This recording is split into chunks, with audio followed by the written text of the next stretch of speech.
O quão bom tem que ser um jogador para sair do pior time do mundo, há controvérsias, para jogar no melhor time do mundo na década de 1960. Para os botafoguenses foi o Botafogo de Garrincha. Para os santistas foi o Santos de Pelé. Para não gerar bipolarização de opiniões, o cara jogou nos dois.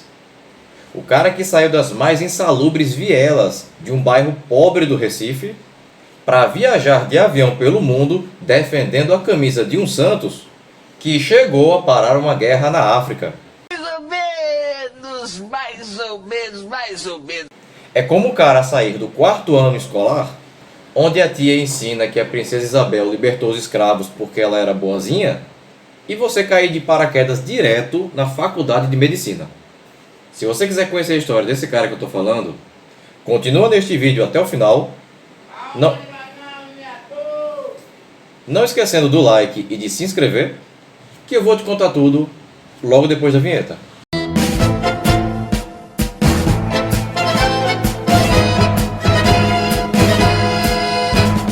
Em 23 de fevereiro de 1942, nascia em Recife, capital pernambucana, Rildo da Costa Menezes, ou apenas Rildo, um dos melhores laterais esquerdos da história do futebol brasileiro.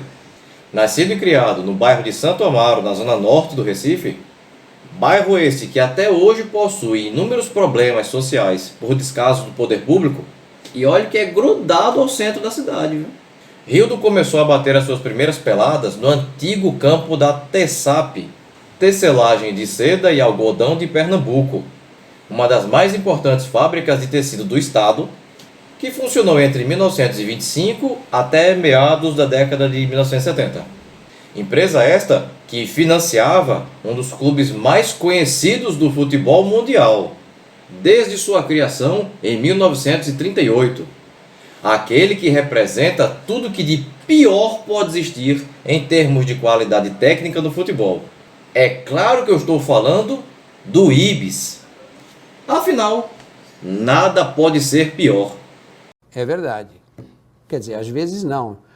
A palavra pior tem 4 letras, o mesmo número de letras da palavra Ibis. Ou seja, aí você já percebe uma consonância. Quis o destino que um dos mais renomados jogadores do futebol brasileiro em sua posição começasse sua carreira no Ibis. No Ibis, cara. No Ibis. Cerca de 10 anos antes, quem também tinha passado na base do Ibis e também na do América do Recife e do Sport era o ex-jogador Vavá, ex-ídolo no Vasco e no Palmeiras, e que foi bicampeão mundial com a seleção brasileira nas Copas de 58 e 62. Ou seja, o Ibis já foi um celeiro de craques. Bem louco!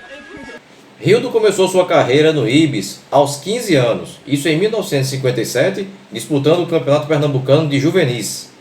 Na metade do ano de 58, Rildo passou a integrar o time juvenil do Sport, que no ano seguinte conquistou o vice-campeonato do Pernambucano de Juvenis. No juvenil do Sport, em 59, Rildo jogou junto com o goleiro Manguito, irmão do lendário goleiro Manga, um dos maiores ídolos da torcida do Botafogo e com passagem também no Internacional de Porto Alegre, e que também havia passado nos juvenis do Sport. Em agosto de 59, mais precisamente no dia 4, aquele super time do Botafogo com Garrincha, Quarentinha, Manga, Zagallo, Nilton Santos, entre outros, veio a Recife jogar um amistoso contra o Sport na Ilha do Retiro. E o Sport acabou levando uma surra. Hello, darkness, my old friend. Não vem ao caso. O que importa é que o treinador do Botafogo, o João Saldanha, foi categórico ao afirmar que queria levar para o Rio de Janeiro para fazer testes no Botafogo o lateral esquerdo do Sport, mas não o lateral que jogou contra o Botafogo. Ele queria levar o lateral esquerdo do time juvenil que jogou a preliminar antes do jogo. E este jogador era exatamente o Rildo. O menino Rildo já foi aprovado nos testes do Botafogo já em janeiro de 60. E o Botafogo logo se apressou para registrá-lo como seu jogador. Rildo iniciou aí uma carreira vitoriosa de 6 anos, defendendo a camisa do Clube da Estrela Solitária, conquistando logo de cara o Campeonato Carioca de 61. Ainda no primeiro semestre, antes da estreia do clube no torneio Rio-São Paulo, Rildo compôs a delegação botafoguense que excursionou por vários países, como Peru, Colômbia, Costa Rica e Equador, obtendo 11 vitórias e um empate em 12 partidas. Depois do torneio Rio-São Paulo, o qual o Botafogo foi vice-campeão, o clube excursionou pela Europa, enfrentando equipes da Bélgica, da França, da Suíça e da Itália. No segundo semestre veio o campeonato estadual, e todas as 12 equipes jogaram um sistema de todos contra todos, em turno único, e o Botafogo foi o primeiro colocado. Os 8 melhores se classificariam para a segunda fase, mais uma vez todos contra todos, só que ida e volta. E com apenas uma derrota em 25 jogos, o Botafogo se tornou campeão após vencer o Flamengo por 3-0 na última rodada, um gol de China e 2 de Amarildo. O ano de 1962 foi ainda mais vitorioso para Rildo. Antes do torneio Rio-São Paulo, o Botafogo excursionou por países como Peru, Chile e México. Pré-temporada essa que ajudou o Botafogo a conquistar o seu primeiro título no torneio Rio-São Paulo, após na última rodada bater o Palmeiras por 3-1 no Maracanã. Antes do estadual, o Botafogo viajou por vários estados do norte e nordeste do Brasil, como Pernambuco, Piauí, Pará, Maranhão, Amazonas, Paraíba e etc. Rildo ajudou o Botafogo a conquistar o bicampeonato carioca em 62, ao terminar a competição com apenas 2 derrotas em 24 partidas, e na última rodada voltar a golear o Flamengo por 3-0, desta vez com 2 gols de Garrincha e um gol do flamenguista Vanderlei contra. Jogo este que reuniu no Maracanã cerca de 159 mil torcedores. Em 1966, aquele que foi o seu último ano vestindo a camisa alvinegra do Botafogo, Rildo se tornou mais uma vez campeão do torneio Rio-São Paulo, após na última rodada o Botafogo vencer o Vasco da Gama por 3-0. O curioso é que além do Botafogo, o próprio Vasco da Gama, o Corinthians e o Santos, todos eles foram proclamados campeões. Sim, teve 4 campeões no mesmo ano. Acontece que todas essas 4 equipes terminaram dividindo a primeira colocação com os mesmos 11 pontos. E o regulamento não previa nenhum critério de desempate. E nem havia tempo para a disputa de partidas extras, pois já estava-se à beira da Copa do Mundo de 66. E aí ficou por isso mesmo. Rildo, nesse meio tempo, ainda participou de diversas competições internacionais, as quais o Botafogo era convidado a disputar, visitando países como Bolívia, Suriname, Argentina e México. Naquela época, a única função do lateral esquerdo era servir e nunca se aventurar ao ataque. Tipo, era pecado. Mas mesmo assim, Rildo colecionou alguns gols em sua passagem pelo Botafogo, como por exemplo, na vitória de 4-2 sobre o América do Rio no torneio Rio-São Paulo de 65, no empate em 2-2 diante da Portuguesa, válido pela mesma competição, e na vitória de 2-1 sobre o América do Rio pelo Campeonato Carioca daquele mesmo ano. Em 66, Rildo compôs a seleção brasileira do treinador Vicente Feola, que disputou a Copa do Mundo daquele ano, que foi realizada na Inglaterra.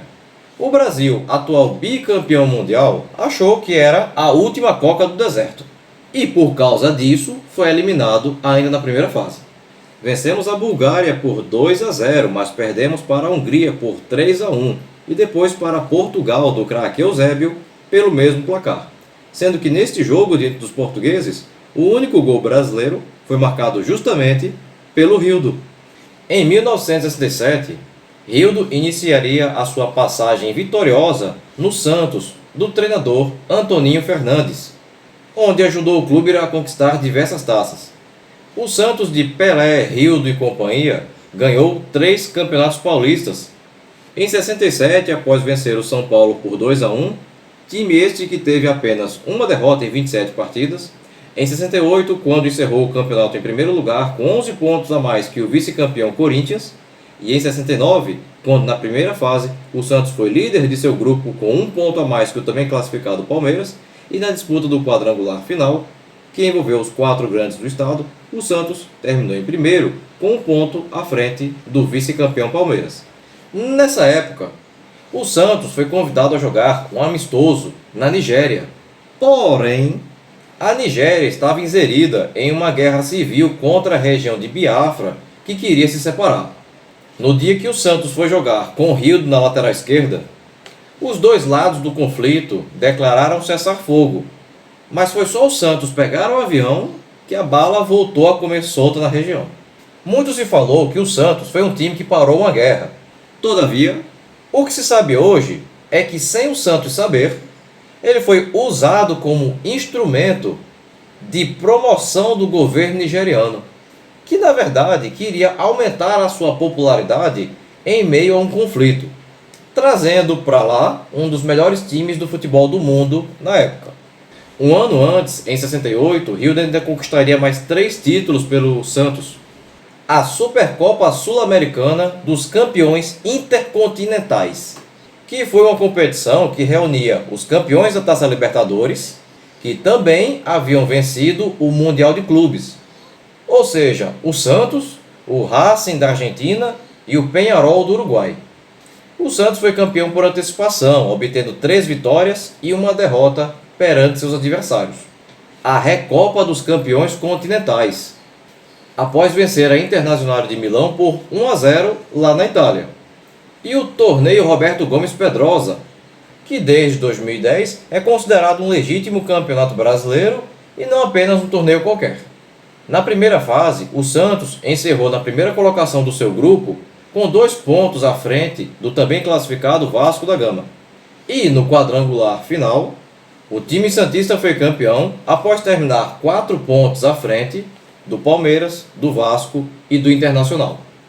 Rildo marcou gols com a camisa do Santos em várias partidas, como no amistoso realizado na Argentina em 67 diante do Combinado de Mar del Plata, o qual o Santos venceu por 4-1, na vitória por 2-0 diante do Peñarol do Uruguai em 67, em um torneio realizado no Chile, na vitória de 3-1 sobre a Roma, também em 67, em um torneio realizado na Itália, na vitória por 3-0 diante da Prudentina de Presidente Prudente, válida pelo Campeonato Paulista daquele ano, na vitória por 2-1 diante do Botafogo de Ribeirão Preto, também pelo Paulistão de 67, na vitória por 4-1 diante do Comercial de Ribeirão Preto, pela mesma competição, na vitória por 1-0 diante do Guarani, pelo Paulistão de 68, no empate em 1-1 diante do São Paulo, válido pelo torneio Roberto Gomes Pedrosa, de 69, na derrota por 4-3 diante do Colo-Colo em um torneio realizado no Chile em 70, no empate em 2-2 diante do Dinamo Zagreb da Croácia, válido pelo mesmo torneio,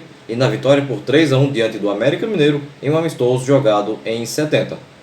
Em 1972, já com 30 anos, Rildo foi contratado por outro time preto e branco, o ABC de Natal, visando a disputa do Campeonato Brasileiro no segundo semestre. Aí vem uma treta do tamanho de um trem. Em 19 de novembro, Rildo foi expulso em um jogo contra o Vitória da Bahia em Natal, que terminou em 0-0. Ele cumpriu uma partida de suspensão, que foi justamente o jogo seguinte contra o Corinthians, e teoricamente estaria apto para o jogo seguinte, que seria contra o Botafogo. O problema é que a comunicação falhou entre a CBD, atual CBF, e o ABC, que não ficou sabendo que houve um julgamento no qual Rildo pegou 2 partidas de suspensão. O ABC venceu o Botafogo por 2-1, mas a CBD tirou os pontos do ABC e deu ao Botafogo, devido à escalação irregular do jogador Rildo. Dizem que o próprio Rildo avisou ao Botafogo, seu ex-clube, sobre a sua situação de irregularidade para beneficiar o Botafogo. O ABC ainda foi punido com 2 anos sem poder disputar o Campeonato Brasileiro. Vê que sacanagem! Em 1973, Rildo assinou contrato com o extinto CUB de Brasília, que era o time do Centro de Ensino Universitário de Brasília, numa época ainda amadora do futebol do Distrito Federal. O CEUB foi campeão do campeonato do Distrito Federal e manifestou seu interesse em jogar o Campeonato Brasileiro. Porém, a CBD exigia que o clube se profissionalizasse. E assim, o CEUB foi o primeiro time profissional da história do futebol de Brasília. Para a disputa daquele brasileiro, trouxe vários atletas conhecidos além de Rildo, como o zagueiro Odair, campeão brasileiro de 71 com o Atlético Mineiro, o volante Jadir, ex-Grêmio, o meia Cláudio Garcia, ex-Fluminense, e o atacante Tuca Ferretti, ex-Botafogo. O CEUB de Rildo foi o 33º em 40 participantes e conquistou pontos impressionantes para um time recém-profissional. O CEUB empatou com times como Botafogo, Bahia, Sport, São Paulo, Santa Cruz e Remo e conquistou vitórias sobre o Figueirense, o Cruzeiro, o América do Rio, Corinthians, Paysandu, em Brasília e em Belém, Comercial de Campo Grande e Motoclube. Em 74, o CEUB, com Rildo mais uma vez, disputou o Brasileirão. Ficou apenas em 33º, em 40 participantes. Conseguiu empates diante da Portuguesa, do Santa Cruz, do Goiás, do Operário de Campo Grande, do Palmeiras e do São Paulo, e venceu apenas 3 jogos, diante do Fortaleza, do Sport e do Nacional de Manaus. Em 75, o CEUB de Rildo foi o 31º, entre 42 participantes, conseguindo 5 empates, diante do Grêmio, da Portuguesa, do Sergipe, do Santa Cruz e do Santos, e 3 vitórias, diante do Campinense, do Vitória da Bahia e do América de Natal. Em 1976, por conta de uma desorganização monstruosa no campeonato do Distrito Federal, o que não é nenhuma novidade, o CEUB, por se sentir prejudicado com as mudanças que foram feitas no regulamento com o campeonato já em andamento, extinguiu o seu departamento de futebol profissional e nunca mais voltou.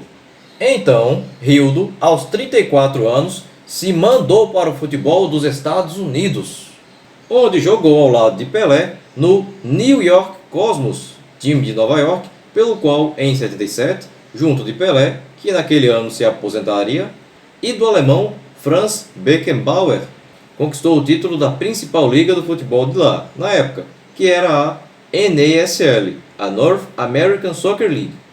Rildo ainda jogaria nos anos seguintes. Rildo ainda jogaria a partir do ano seguinte em clubes menores do futebol dos Estados Unidos, como o California Lasers, o Cleveland Force, o California Sun e o Cleveland Cobras. A partir de 1980 ele se afastou do futebol até que em 1990 assumiu o cargo de treinador do California Emperors, em 93 do Los Angeles Salsa e em 95 do San Fernando Valley, todas equipes dos Estados Unidos. Rildo mais uma vez se afastou do futebol até que, infelizmente, veio a falecer neste ano de 2021 aos 79 anos de idade, mais precisamente no dia 19 de maio, em Los Angeles, onde residia. A causa-morte não foi revelada e, em função do seu falecimento, o Santos decretou 7 dias de luto oficial. Bem, pessoal, a intenção do vídeo de hoje era falarmos sobre a história e a carreira de um dos maiores jogadores da história do futebol brasileiro, o pernambucano Rildo. Se você chegou até aqui e ainda não é inscrito no canal, aproveita agora a oportunidade para clicar aqui embaixo no botão inscreva-se. E se você gostou desse vídeo, não esquece de deixar aquele super like motivacional agora no final, beleza? Bem, pessoal, por hoje é só e até o próximo vídeo. Tchau!